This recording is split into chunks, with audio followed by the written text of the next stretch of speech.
우리 옆에 분과 인사할까요? 사랑합니다. 감사합니다. 당신을 축복합니다. 당신은 축복의 통로입니다. 나도 축복의 통로입니다. 자기를 마시고요. 오늘도 축복의 통로입니다. 아멘. 오늘 저와 여러분에게 주시는 하나님의 말씀은 디모데전서 1장 12절에서 13절의 말씀으로 주님께 감사하는 성도이라는 제목으로 하나님의 말씀을 전하겠습니다. 인생의 행복은 어디서 올까요? 인생의 행복은 해석에서 옵니다. 어떠한 해석을 하느냐, 어떠한 답을 얻느냐에 따라서 우리가 행복할 수도 있고 그렇지도 못할 수 있습니다. 우리에게 나타난 모든 환경들을 감사로 해석하는 사람은 행복한 사람입니다. 그리고 그 삶의 질이 매우 높아집니다. 그러나 모든 삶을 불평하고 또 짜증을 내고 원망하고 그런 사람들은 행복할 수가 없는 거죠. 아무리 많은 것을 주어도, 아무리 많은 것을 얻었다 할지라도, 성취했다 할지라도 그 안에는 기쁨이 없을 것입니다. 오늘 본문은 어떤 환경 가운데서도 감사를 잃지 않고 있는 주님께 대한 사도 바울의 감사의 내용을 보여주고 있는데, 그 내용은 세 가지입니다. 첫 번째로는 자신에게 능력을 부여해 주신 주님께 감사하고 있다는 것이 12절의 내용이고, 두 번째로 자신에게 직분을 맡겨주신 것에 대해서 감사하고 있는 것도 역시 12절의 내용이고, 그리고 세 번째로 자신에게 공의를 베풀어 주신 주님께 감사하는 내용이 13절의 내용입니다. 먼저 첫 번째로 살펴볼 것은 자신에게 능력을 부여해 주신 주님께 감사하고 있는 사도 바울의 모습을 발견할 수 있습니다. 우리 다 같이 12절 말씀 함께 봉독하도록 하겠습니다. 시작. 나를 음하게 하신 그리스도 예수 우리 주께 내가 감사하는 나를 충성되이 여겨 내게 직분을 맡기심이라. 아멘. 사람은 자기 정체에 대한 진실한 평가를 내려야 합니다. 자기 스스로 내릴 수 있을 때야 충분히 행복할 수 있습니다. 본문을 비롯해서 이 사도 바울이 쓴 모든 편지들을 여기저기 찾아보면 그는 자기 평가에 대해서 냉정하게 평가를 내린다는 것입니다. 근데 우리 사람들은 자기 자신에 대해서 냉정하게 평가를 내리기보다는 대충 내립니다. 그리고 아주 점수를 많이 줍니다. 그리고 부풀립니다. 그런데 남에 대해서는 어떻게 합니까? 철저하게 검증하고 평가하고 판단한다는 거죠. 그래서 혹시나 남에게 어떤 허물이 조금이라도 있으면 심지어는 남의 눈 속에 있는 그 댓글을 빼내려고 눈을 후벼팝니다. 근데 자기에게는 들보가 눈앞에 있음에도 불구하고 이것을 관대하게 평가합니다. 이것 좀 괜찮겠지 라고 하면서 자기를 아주 점수를 많이 주는데, 사도 바울은 어떤 평가를 했느냐 라고 할 때에 자기 자신에서 냉정하게 평가를 하고 그 평가 가운데 하나님께 감사하는 내용을 보게 됩니다. 로마서 7장에 보면 솔직하게 자기 자신을 소개하는 사도 바울의 모습을 보게 됩니다. 로마 교회 사람들은 사도 바울의 얼굴을 본 적이 없습니다. 위대한 이방인의 사도라고만 알고 있지 당시의 소아시아와 온 지역에 교회를 세운 훌륭한 하나님의 종이라고 그렇게 알고 있었습니다. 로마서 7장 10절에 보면 내가 원하는 바 선은 행하지 아니하고 도리어 원하는 악을 행하는도다 라고 이야기하고 있습니다. 또 24절 25절에 보면 오호라 나는 권고한 사람이다. 이 사망의 몸에서 누가 나를 건져내랴. 우리 주 예수 그리스도로 말미암아 하나님께 감사하리로다. 그런즉 내 자신이 마음으로는 하나님의 법을 육신으로는 죄의 법을 섬기노라 라고 말하고 있습니다. 사도 바울을 평가할 때 어떻게 합니까? 아주 성령 충만한 사람, 능력 있는 사람, 아주 유능한 사람, 깨끗한 사람이라고 표현하고 있는데, 그러나 정작 자기 자신은 어떤 사람이냐? 내가 원하는 바 나는 선을 행하고 싶은 마음은 있지만 자꾸만 악을 행한다. 나는 선을 행하고 싶지만 나는 자꾸만 죄를 짓는 이런 사람이다 라고 하면서, 그렇기 때문에 오라, 나는 정말 공고한 사람이다, 나는 비참에 빠져있다, 나는 절망에 빠져있다 라고 그렇게 표현하고 있다는 거죠. 내 마음에는, 내 인격 속에는 두 법이 있다고 고백합니다. 이 사망의 몸에서 누가 나를 건져내냐, 솔직히 말씀하고 있다는 겁니다. 남들이 나를 어떻게 보든 중요하지 않습니다. 자기 자신이 지금 어떠한 상황에 처해 있는지, 내 마음은 정말 착한 일을 하고 그리고 남에게 좋은 일을 행하고 싶지만 자꾸만 내 몸의 습관이, 내 몸에 배어있는 그 죄의 행동이 자꾸만 나쁜 길로 간다는 거죠. 여러분, 오늘 우리는 어떻습니까? 우리 삶에는 이런 모습은 없습니까? 정말 신앙생활 잘하고 있고 또 믿음생활 잘하고 싶은 마음이 있지만 나도 모르는 사이에 내 입에서 툭 하고 나온 것이 욕설입니다. 툭 하고 튀어나온 것이 남을 헐뜯는 겁니다. 아니, 그러면 안 되는데, 내가 직분자로서, 내가 믿음의 사람으로서, 신앙인으로서, 동산교회 성도로서 그렇게 살면 안 되지라고 하면서 자꾸만 다독거리고 그렇게 나아가긴 하지만, 나도 모르는 사이에 습관적으로 툭툭 나온 것이 몸에 배인 것은 바로 죄를 범하는 그러한 행동이었다는 것을 사도 바울은 말하고 있다는 것이죠. 이것은 사도 바울뿐만 아니라 오늘 우리 모든 죄인들, 우리 모든 인간들, 죄성을 가지고 있는 인간들이 나타나고 있는 그러한 현실이라는 겁니다.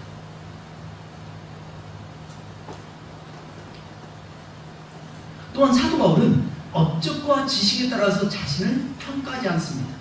소유에 따른 평가도 하지 않습니다. 대체로 사람들은 업적이 많을 때에 그것에 따라서 그 사람을 평가하고, 또 소유가 많을 때는 그 소유대로, 심지어는 소속에 따라서 그 사람을 평가합니다. 갑자기 부자가 된 사람들이 있습니다. 열심히 노력해서 땀 흘려서 수고의 대가로 부자가 된 것이 아니라 어느 날 아침에 눈을 떠보니까 주식이 폭등했습니다. 또 어느 날 자고 일어나 보니까 땅값이 올라갔습니다. 집값이 올라갔습니다. 그래서 부자가 됩니다. 평상시에 타던 그러한 경차를 이제 매각을 하고 이제 고급 수용차를 타고 다니면서 다니는 사람들이 있습니다. 그 중에는 다 그렇지 않지만 일부 어떤 사람들은 자신이 고급 수용차를 타고 부자가 되었기 때문에 자기를 높게 평가하고 남을 함부로 박대하는 경우도 있습니다.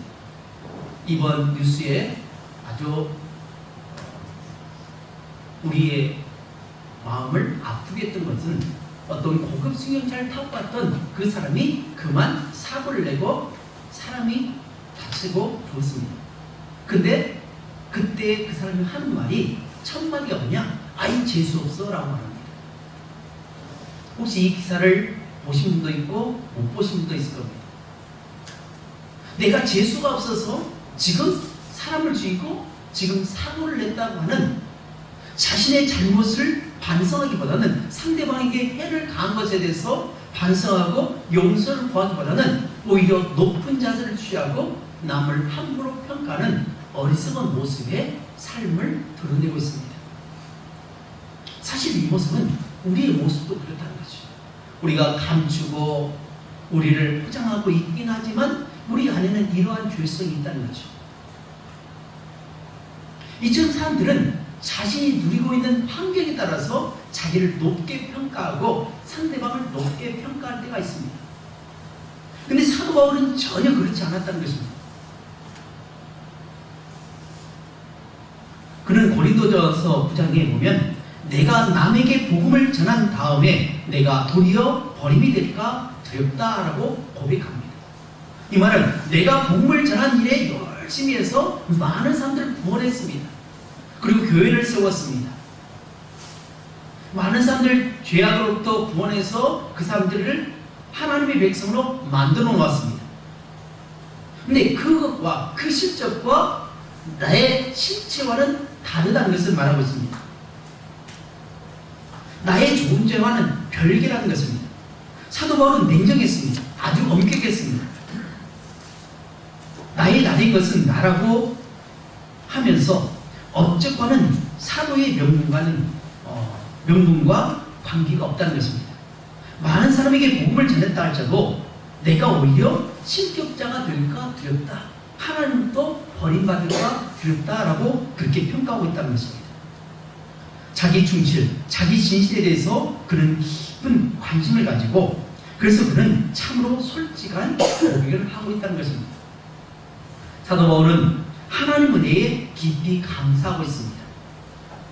이렇게 부족하고 형편없는 사람인데, 나는 죄인 중에 괴수인데도 불구하고 하나님은 큰 은혜로, 풍성한 은혜로 그 긍휼로 인해서 나를 붙들어서 오늘 내가 되게 되었다라고 고백하고 있다는 거죠. 바울은 자신에게 나타나는 많은 능력, 즉 질병을 고치는 것, 귀신을 쫓아내는 것, 심지어는 죽었던 유두고를 살려냈던 그러한 능력을 발휘했지만, 또 복음을 전하여 회심하는 수많은 능력이 발휘되었지만, 이 능력의 출처가 자기 자신에서가 아니라 철저하게 하나님의 능력이었음을, 주님의 능력이었음을 고백하고 있다는 것입니다.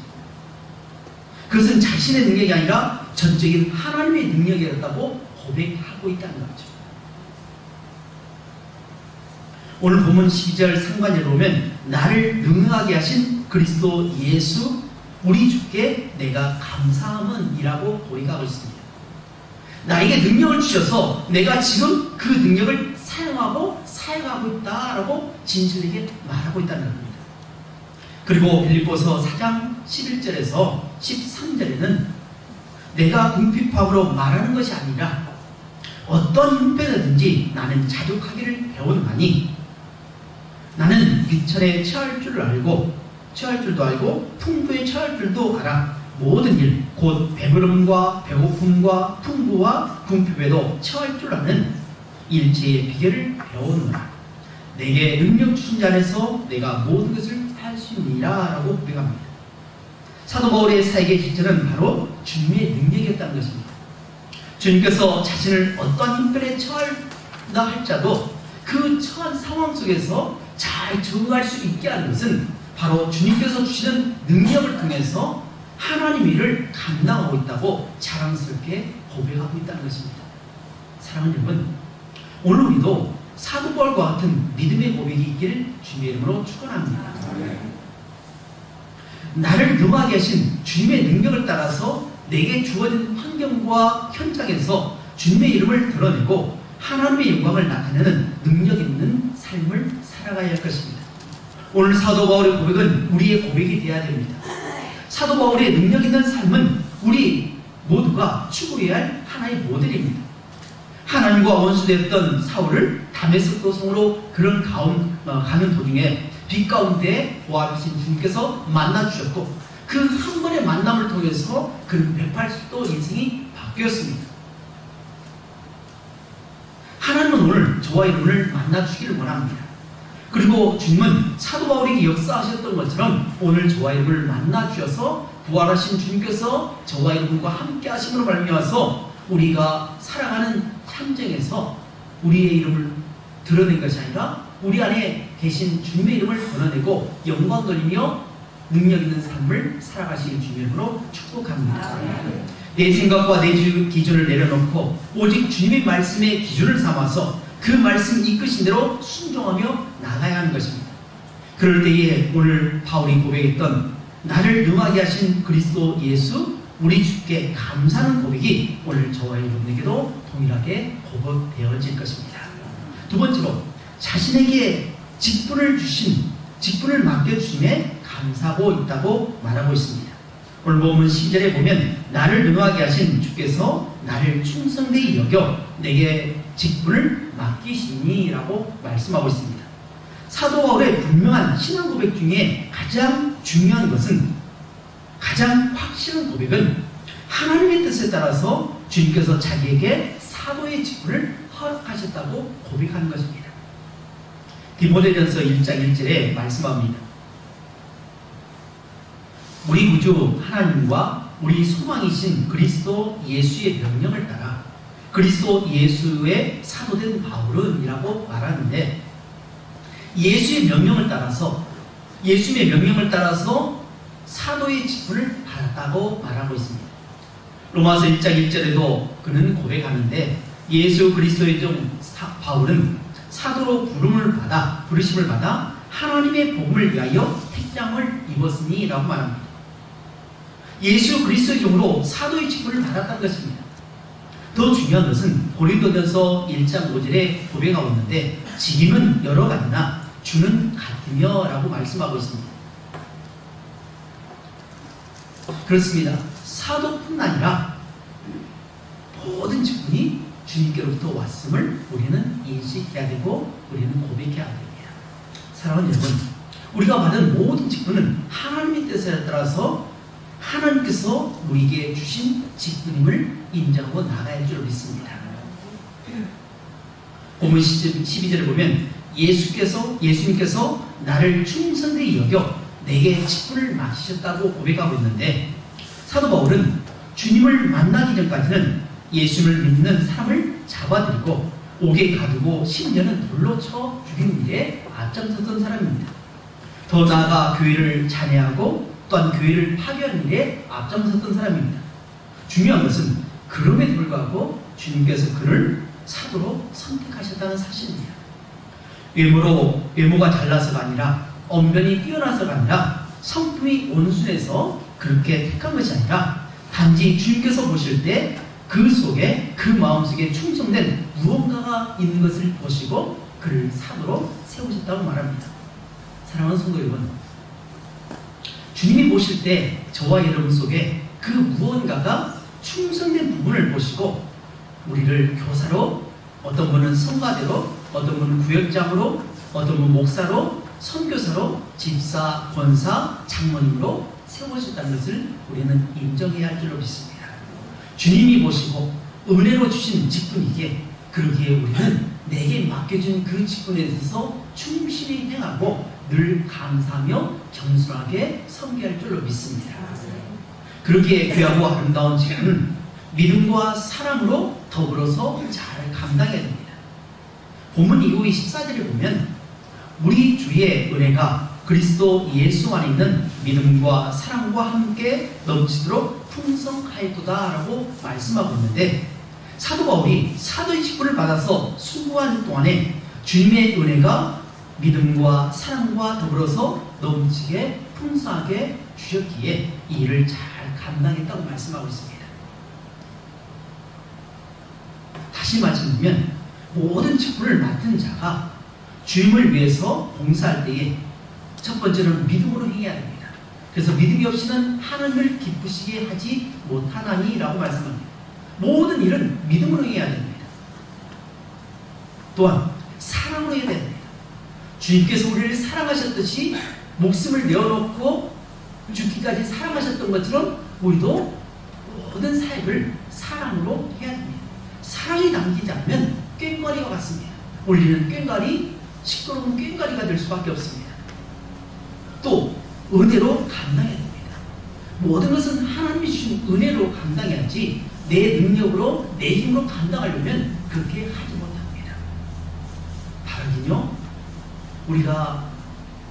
우리에게 맡겨진 그 사역의 현장에서 먼저는 믿음으로 감당하실 주님으로 축복합니다. 또한 사랑으로 행하고 또한 은혜 가운데 감당하길 주님으로 축복합니다.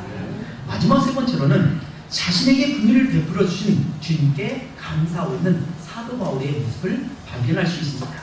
우리 다 같이 13절 말씀 함께 공부하겠습니다. 시작. 내가 전에는 비방자여 박해자여 폭행자였으나 도리어 긍휼을 입은 것은 내가 믿지 아니할 때에 알지 못하고 행하였습니다. 사도 바울의 감사하는 마음은 자신의 추악한 과거와 결부되어 있습니다. 그는 과거에 비방자였습니다. 이 말은 헬라어로 블라스페모니아는 단어를 쓰고 있는데 이것을 살펴보면 상해를 입히는 말이나 혹은 모독하는 말이라는 뜻입니다. 그는 과거에 핍박자였습니다. 이 말은 디옥테이라는 단어를 쓰고 있는데 이 말은 사냥꾼이 사냥감을 추격하시듯이 필사적으로 그들을 쫓아가는 것을 의미하는 동사에서 파생되었습니다. 다시 말해서 쫓아다니면서 사냥꾼이 사냥감을 추적하듯이 쫓아다니면서 핍박하는 존재였다는 것입니다. 다시 말해서 악질이었다는 것입니다. 그리고 사도행전 22장 4절 보면 내가 이 돌을 핍박하여 사람을 죽이기까지 하고 남녀를 결박하여 옥에 넘겨놓으라 라고 고백하고 있습니다. 그는 철저하게 유대주의자였습니다. 하나님의 교회를 핍박하였고 나아가서 그리스도를 핍박했던 잔인하고 추악한 과거를 지닌 사람이었음을 단적으로 시사하고 있습니다. 그는 과거의 폭행자였습니다. 이 말은 휘브리스텐이라는 단어를 쓰고 있는데 오만, 무례하고 모욕적으로 행동한다라는 뜻의 동사에서 나온 명사로서 미쳐 날뛰듯이 매우 거칠고 사나우며 무례한 사람이었다고 말하고 있습니다. 사도 바울은 이처럼 매우 강한 의미를 지니고 있는 세 단어를 사용하면서까지 과거 자신은 도저히 하나님으로부터 은혜를 받을 만한 존재가 아니었음을, 그리고 구제불능이었던 사람임을 고백하고 있습니다. 그런데 놀라운 것은 주님이 이러한 바울에게 긍휼을 베풀어 주셨다는 것입니다. 과거의 허물을 용서받고 이처럼 주님의 힘을 받는 자가 된 것은 오로지 주님의 주권적이고 무조건적인 은혜가 아니면 불가능한 일이라고 그는 말하고 있다는 거죠. 하나님의 교회를 핍박하는 것은 엄청난 죄입니다. 그러나 용서함을 받았습니다. 바울은 자기가 긍휼을 입은 까닭이 믿지 아니할 때에 알지 못했던 그리고 행동했다는 것입니다. 그는 주님은 제대로 알지 못했습니다. 그래서 그렇게 행동한 것입니다. 그런데 주님은 이러한 바울을 긍휼히 여겨주셔서 그를 용서해 주셨다는 것입니다. 그리고 바울은 이방인의 사도로 부르셔서 그리스도의 부활을 전하는 위대한 사도로 사용하는 것에 대해서 매우 감사하고 있다는 것입니다. 사랑하는 여러분, 오늘 우리는 어떻습니까? 사도 바울과 다른 삶을 살았다고 생각하십니까? 그렇지 않을 것입니다. 우리 역시 하나님을 대적한 사람들이었습니다. 아담의 후손으로 태어난 모든 인간은 죄인입니다. 죄인인 우리는 하나님을 대적하는 사단의 종로가 됐던 사람들이었습니다. 원수 되었기에 우리는 당연히 죽어 지옥에 가는 것은 마땅한 존재였습니다. 한 번 죽는 것은 사람에게 정해진 것이요 그 외에는 심판이 있으리니 라고 히브리서 9장 27절에 말씀하신 것 같이 한 번 죽는 것은 사람에게 정해졌습니다. 그런데 중요한 것은 이 정해진 죽음 뒤에는 심판이 있다는 것입니다. 그리고 모든 사람이 죄를 범하였음에 하나님의 영광에 이르지 못하더니 라고 로마서 3장 20절에 말씀하고 있습니다. 모든 사람은 죄를 범하였기 때문에 하나님의 영광, 바로 하나님 나라에 갈 수 없는 존재였다는 것입니다. 그런데 주님께서 오늘 저와 여러분을 긍휼히 여겨주셔서 긍휼을 베풀어 주셔서 아무런 소망이 없었던 저와 여러분에게 긍휼히 여겨주셔서 예수 그리스도를 믿을 수 있는 믿음을 주시고 결단하게 하시고 하나님으로 돌아오게 된 것이란 겁니다. 만약 하나님께서 우리를 긍휼히 여겨주지 않았다면 우리는 결코 믿음을 가질 수 없었습니다. 구원받을 수 없었습니다. 근데 우리는 가끔 이런 고백을 합니다. 내가 스스로 교회에 나왔습니다. 남들이 나에게 복음을 전하지 않았는데, 교회 나오라고 말하지 않았는데 내가 스스로 알아서 왔습니다 라고 말한다는 거죠. 그게 맞는 말일까요? 그것은 매우 교만한 말입니다. 나비가 꽃의 향기를 맡기 전에는 결코 꽃으로 날아갈 수 없습니다.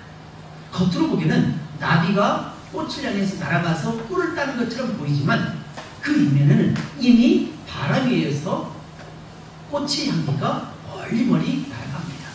그래서 멀리 있었던 벌과 나비가 그 향기를 맡고 꽃의 향기를 따가서 그 꿀을 따는 겁니다. 마찬가지로 오늘 저와 여러분이 스스로 교회에 나왔다고 자부할 수는 있겠지만 그렇지 않습니다. 하나님은 내 가운데 누군가의 복음을 전함으로 말미암아서 누군가의 행동을 통해서 우리가 모범적인 삶을 봄으로 말미암아서 도전을 받아서 우리가 믿음이 생겼습니다. 이 믿음이 생기고 결단함으로 그 결단이 이제 행동으로 옮겨져서 오늘 교회에 나와서 회개하고 하나님 백성이 되었다는 것입니다. 그러므로 사도 바울과 같이 우리도 감사하는 삶을 사시기를 주님의 이름으로 축복합니다. 내게 능력 주신 것에 대해서 감사하는 고백이 있기를 주님의 이름으로 축복합니다. 나에게 주신 직분에 대해서 늘 감사하며 만족하며 겸손하게 사시기를 주님의 이름으로 축복합니다. 나를 긍휼히 여겨 주심에 대해서 감사하고 최선을 다해서 일을 하며 주님께서 기뻐하신 삶을 살아가도록 노력하시길 주님의 이름으로 축복합니다. 이번 주간은 우리 무교의 명절 추석입니다. 매년 있는 추석이지만 특별히 하나님께서 이번 추석을 통해서 우리에게 기회를 주셨다고 생각합니다. 하나님의 은혜를 기억하면서 내가 만나는 모든 사람에 대해서 주님의 긍휼하심으로 대하기를 주님으로 축복합니다. 주님께서 나를 긍휼히 여기시고 불쌍히 해주시고 사랑해 주신 것처럼 우리도 그렇게 살아야 됩니다. 왜냐하면 우리는 주님 닮은 사람들, 그리스도인이 때문에 그렇다는 거죠. 그래서 명절에는 말을 조심하시길 주님으로 축복합니다. 하고 싶은 말 턱밑까지 갔더라도 참으시기 바랍니다. 그리고 좀 배려하시기 바랍니다. 제가 동산교회 와서 첫 해, 두 번째, 세 번째에 말씀드렸던 것처럼 여성들이 열심으로 음식을 준비합니다. 여성들은 명절만 돌아오면 안 생기던 병이 막 생깁니다. 어깨가 아파하고 허리가 아파하고 몸이 지끈지근 아파하고 그리고 스트레스를 매우 받습니다. 음식하는 것이 쉽지 않습니다. 남성들이 음식한다는 것은 쉬운 일이 아니죠. 그러면 남성들은 어떻게 할까요? 설거지합니다. 뭐라고요? 뭐 한다고요? 자, 같이 가족이 예배드리는 분들 이번 주에 설거지 하나 검사해 보십시오. 설거지 정말 힘듭니다. 저도 매년 명절마다 설거지 앞장서서 하는데 왜 그러느냐? 목사가 얘기했으면 목사부터 실천해야 하잖아요. 그래서 열심히 설거지합니다. 그래서 남성들은 설거지 열심히 하고 또 방청소 열심히 해주고 또 신부는 열심히 해서 애썼다. 이 명절 때문에 다투는 가정이 참 많아요. 왜 그러냐면 남성들은 열심히 이 손운동 한다든지 또 입에 입운동 이 운동한다 보니까 여성들이 열심히 주방에서 일을 하는데 지치고 스트레스를 받습니다. 그래서 즐겁고 행복한 명절을 맞기 위해서는 남성들이 협조해줘야 되고 그리고 여성들 역시 마찬가지입니다. 내가 정성스럽게 준비한 이 음식을 통해서 내 남편, 내 자녀들, 내 부모가 건강하고 형제들이 건강한다. 내가 조금만 헌신하면 행복한 명절을 보낼 수 있다라고 하는 그 마음을 가지고 주님께서 우리를 사랑하셨듯이 우리도 그러한 모습으로 나아갈 때에 바로 이런 명절을 통해서 우리가 그리스도의 향기를 바라고 많은 사람들을 그리스도로 인도하는 복된 명절이 될 수 있습니다. 바라기며 여러분 건강한 모습으로 다시 만나기를 여러분에게 요청하고 기쁜 명절 되시길 주님으로 축복합니다. 이거였습니다.